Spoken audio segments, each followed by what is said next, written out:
आज की चर्चा में स्वागत है। आज हमारे पास एक बहुत ही दिलचस्प चीज़ है, एक तरह का आध्यात्मिक रोड मैप। जी। ये ब्रह्मा कुमारीज का एक प्रवचन है जिसे मुरली कहते हैं, और इसका दावा है कि एक साधारण इंसान राजाओं का राजा बन सकता है। बिल्कुल। तो हमारा मिशन आज ये पता लगाना है कि भाई इस नक्शे में ऐसा क्या खास है और क्या ये वाकई उस मंजिल तक ले जा सकता है। बिल्कुल। और ये जो नक्शा है ना, ये एक सीधी बातचीत की शक्ल में है। एक बेहद का बाप मतलब परमात्मा अपने मीठे बच्चों से सीधे बात कर रहा है। तो ये कोई भारी भरकम धर्मग्रंथ नहीं लगता, बल्कि एक लाइव क्लासरूम जैसा महसूस होता है। हाँ, सही कहा। एक आध्यात्मिक पाठशाला जैसी फीलिंग आती है। और इस पाठशाला का पहला सबक ही मतलब बड़ा अनोखा है। अच्छा। यहाँ ज्ञान को किसी डिग्री या सर्टिफिकेट की तरह नहीं देखा जाता, बल्कि श्रृंगार की तरह। स्रोत कहता है, बेहद का बाबा आपको ज्ञान से सजाने, आपका श्रृंगार करने के लिए आया है। मतलब ज्ञान से सजना, ये क्या बात हुई? ये एक बहुत गहरी बात है। देखिए, हम अक्सर ज्ञान को क्या समझते हैं? जानकारी, इन्फॉर्मेशन। हाँ। जानकारी जो दिमाग में भरनी है। लेकिन यहाँ ज्ञान को एक ऐसी चीज बताया गया है जिसे पहना जाता है। पहना जाता है। हाँ, जो आपकी पर्सनैलिटी में, आपके व्यवहार में झलकता है। जैसे सही कपड़े और गहने आपकी बाहरी सुंदरता बढ़ाते हैं ना, जी। वैसे ही ज्ञान और योग के गहने आपकी रूहानी खूबसूरती को निखारते हैं। अच्छा। मतलब ये सिर्फ जानने की बात नहीं है, ये होने की बात है। आपका ज्ञान आपके चलने फिरने में, आपके बोलने चालने में दिखना चाहिए। एकदम सही। और इस श्रृंगार का मकसद सिर्फ अच्छा दिखना नहीं है। तो फिर क्या है? मकसद है एक ऊंच पद पाना। लेकिन यहाँ ऊंच पद का मतलब दुनिया का कोई सीईओ या प्रेसिडेंट बनना नहीं है। अच्छा। ये एक ऐसी आध्यात्मिक अवस्था है जहां आप अपनी कमजोरियों और विकारों के मालिक बन जाते हैं। इस पाठशाला का लक्ष्य आपको स्वराज्य अधिकारी बनाना है। ठीक है, तो ये पाठशाला हमें एक खास तरह से तैयार कर रही है। लेकिन हर पढ़ाई का, हर तैयारी का एक अंतिम लक्ष्य तो होता है ना?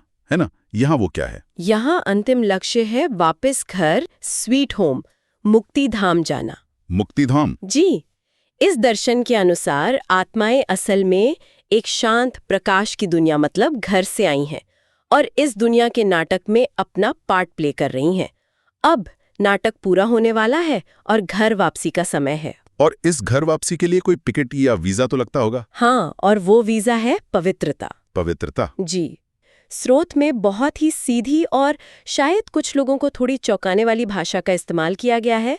उसमें लिखा है, आप कामचिता पर बैठकर बिल्कुल काले बन गए हो, सांवरे बन गए हो। एक मिनट। कामचिता, ये सुनने में मतलब बहुत कठोर लगता है। इसका क्या मतलब है? क्या ये सिर्फ शारीरिक वासना की बात हो रही है? ये एक बहुत ही शक्तिशाली रूपक है। कामचिता का मतलब सिर्फ कामुकता नहीं है, बल्कि हर तरह की तीव्र इच्छा, चाहे वो गुस्से की हो, लालच की हो या अहंकार की। अच्छा। ये उन इच्छाओं की, आप कह सकते हैं, जलती हुई आग है जिसमें आत्मा अपनी असली चमक, अपनी मासूमियत खो देती है और काली या सांवरी हो जाती है। एक तरह का आध्यात्मिक प्रदूषण। और फिर इसका हल क्या बताया गया है? हल भी तुरंत दिया गया है। अब मैं, आपका बाप, आपको योग बल से पवित्र बनाकर फिर से गोरा बनाता हूँ। हाँ, गोरा होना मतलब अपनी मूल शुद्ध अवस्था में लौटना। और इसका साधन है योग बल। योग बल यानी परमात्मा के साथ एक मानसिक कनेक्शन, जिससे आत्मा फिर से चार्ज होती है और अपने ऊपर लगी विकारों की कालिक को साफ करती है।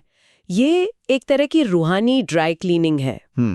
रूहानी ड्राई क्लीनिंग। लेकिन एक पूरी जिंदगी पवित्र रहना आज की दुनिया में तो ये लगभग असंभव सा लगता है। बिल्कुल। और इसी सोच को स्रोत एक अलग नजरिए से दिखाता है। कैसे? वो कहता है कि एक जन्म पवित्र है ना कोई बड़ी बात नहीं है, क्योंकि इसके बदले में 21 जन्मों की राजधानी मिलती है। 21 जन्मों की राजधानी? जी, ये एक तरह का आध्यात्मिक निवेश है, एक स्मार्ट इन्वेस्टमेंट का आइडिया। ये तो आधुनिक मनोविज्ञान में जैसे डिलेड ग्रेटिफिकेशन कहते हैं ना, उससे मिलता जुलता है। सही पकड़ा। मतलब थोड़े समय के सुख को त्याग कर भविष्य में एक बहुत बड़े इनाम की तैयारी करना। बिल्कुल। ये त्याग को एक बोझ की तरह नहीं, बल्कि एक समझदारी भरे सौदे की तरह पेश करता है। और ये भी कहा गया है कि ये संगम युग है। संगम युग यानी पुराने युग के अंत और नए युग की शुरुआत का समय। ये आत्मा के लिए वानप्रस्थ जैसा है, जहां दुनिया की भागदौड़ से मन हटाकर सादगी से आध्यात्मिक तैयारी करनी है। ठीक है, तो मंजिल है घर वापसी और टिकट है पवित्रता। लेकिन इस रास्ते पर चलते हुए मन भटकता है, पुरानी आदतें, पुराने कर्म सामने आते हैं। इनसे लड़ने के लिए क्या इस पाठशाला में कोई खास हथियार या औजार भी सिखाया जाता है? हाँ, बिल्कुल सिखाया जाता है। और यहीं पर स्वदर्शन चक्रधारी बनने का सिद्धांत सामने आता है, जो एक बहुत ही शक्तिशाली मानसिक अस्त्र है। स्वदर्शन चक्रधारी, ये शब्द सुनते ही तो मुझे भगवान कृष्ण और उनके सुदर्शन चक्र की याद आती है, जो दुश्मनों का नाश करता था। जी, क्या यहाँ भी ऐसा ही कुछ है? यहाँ भी ये चक्र दुश्मनों का नाश ही करता है, लेकिन वो दुश्मन बाहर नहीं, अंदर है। अंदर है? जी, स्वदर्शन चक्रधारी का मतलब है वो इंसान जिसकी बुद्धि में सृष्टि के आदि मध्य अंत का पूरा नाटक घूमता रहता है। अच्छा। वो ये याद रखता है कि मैं एक आत्मा हूँ, मैं 84 जन्मों का पार्ट प्ले करने आई हूँ। पहले मैं सतयुग में देवी देवता थी, फिर धीरे धीरे मेरी शक्ति कम हुई और अब ये मेरा अंतिम जन्म है, जिसके बाद मुझे घर वापस जाना है। एक मिनट, ये बात मेरे गले नहीं उतर रही। मतलब सिर्फ ये सोचने से कि मैं 84 जन्मों का चक्र पूरा करने वाली एक आत्मा हूं, मेरे पाप कैसे भस्म हो सकते हैं? ये तो बहुत आसान लगता है। क्या मैं कुछ गलत समझ रहा हूं? आपका सवाल बहुत वाजिब है, और ये सिर्फ तोते की तरह रटना नहीं है। तो फिर क्या है? असल में ये स्वदर्शन चक्र एक तरह की, आप कह सकते हैं, प्राचीन कॉग्निटिव बिहेवियरल थेरेपी, मतलब सीबीटी जैसा है। सीबीटी? हाँ, जैसे सीबीटी में हम अपने विनाशकारी विचारों के पैटर्न को पहचानकर उन्हें एक बड़े नजरिए से देखकर बदलते हैं, वैसे ही यहाँ आत्मा खुद को 84 जन्मों के बड़े परिप्रेक्ष्य में देखती है। अच्छा, इसे थोड़ा और आसान करके समझाइए। जरूर। मान लीजिए ऑफिस में किसी ने आपका अपमान कर दिया। ठीक है। आपको बहुत गुस्सा आएगा, बदला लेने का मन करेगा, है ना? हाँ, बिल्कुल करेगा। लेकिन अगर उसी पल आपको याद आए, अरे मैं एक महान आत्मा हूं, ये तो बस इस जन्म के नाटक का एक छोटा सा सीन है, इस इंसान के साथ मेरा कोई पुराना हिसाब किताब होगा जो अभी चुकता हो रहा है, तो अचानक उस अपमान का असर कम हो जाएगा, आपका नजरिया बदल जाएगा, आप उस छोटी सी बात के मानसिक जाल से बाहर निकल आएंगे। ये सिर्फ याद करना नहीं है, ये अपनी चेतना का फ्रेमवर्क बदलना है, और इसी प्रक्रिया से धीरे धीरे पुराने कर्मों का बोझ हल्का होता है। मतलब ये लड़ाई किसी और से नहीं, बल्कि अपने ही 5 विकारों से है। काम, क्रोध, लोभ, मोह, अहंकार। जी हाँ, यानी वो सारी चीजें जिनसे हम रोज जूझते हैं, खासकर सुबह के ट्रैफिक में क्रोध से। सही बात है। तो ये लड़ाई कोई हिमालय पर जाकर नहीं लड़नी है, यहीं सड़क पर, घर में, ऑफिस में लड़नी है। लक्ष्य है विकर्मा जीत बनना, यानी अपने ही कर्मों पर जीत पाना। और इस पाठशाला की पढ़ाई का नतीजा क्या है? कोई डिग्री मिलती है? हाँ, नतीजा है एवर हेल्दी और वेल्दी बनना। एवर हेल्दी और वेल्दी? एवर वेल्दी मतलब सिर्फ शारीरिक रूप से नहीं, बल्कि मानसिक रूप से स्वस्थ, जहाँ चिंता, तनाव और विकार ना हो।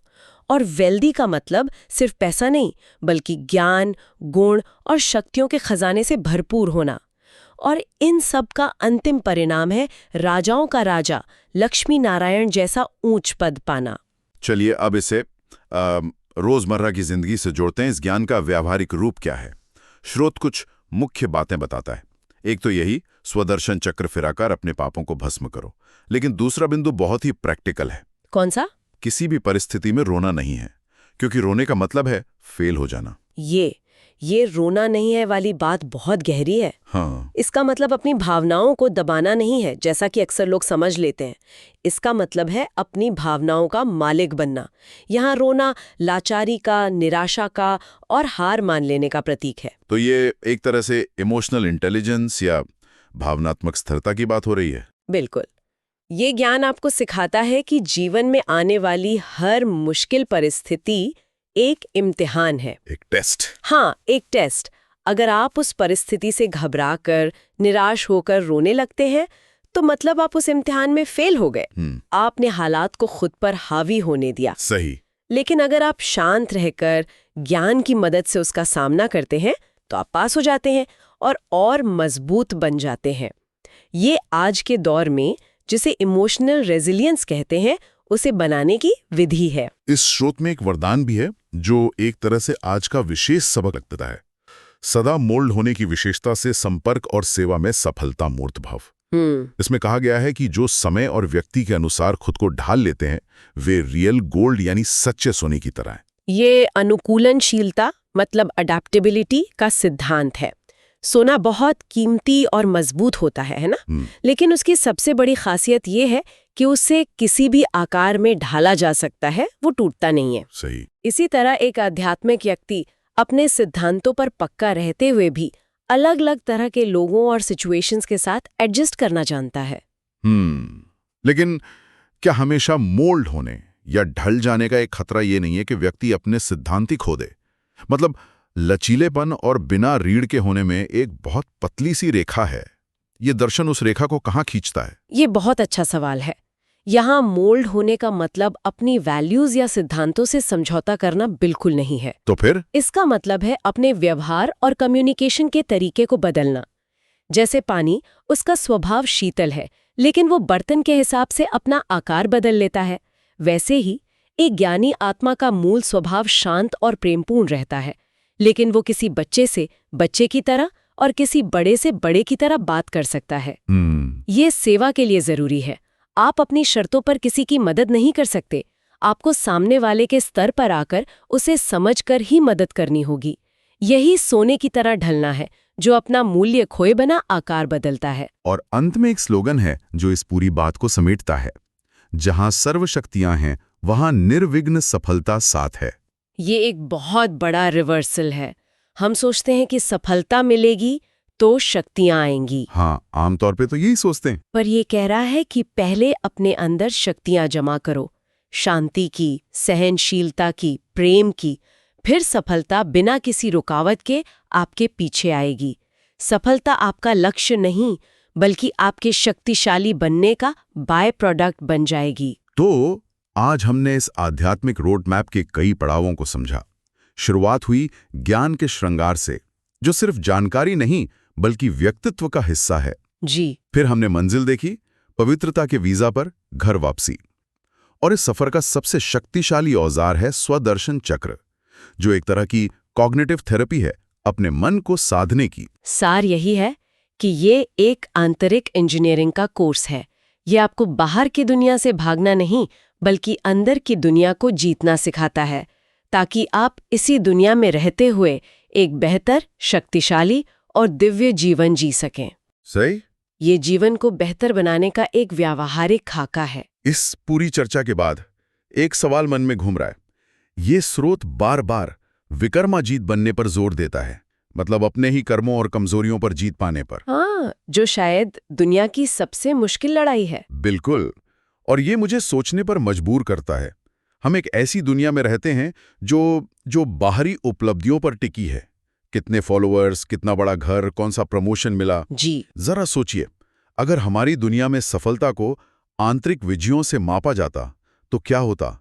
अगर हमारा सालाना अप्रेजल इस बात पर होता कि हमने इस साल कितनी बार अपने गुस्से पर काबू पाया या कितनी बार अहंकार को छोड़कर किसी की मदद की, तो हमारी दुनिया, हमारे रिश्ते और हम खुद कितने अलग होते।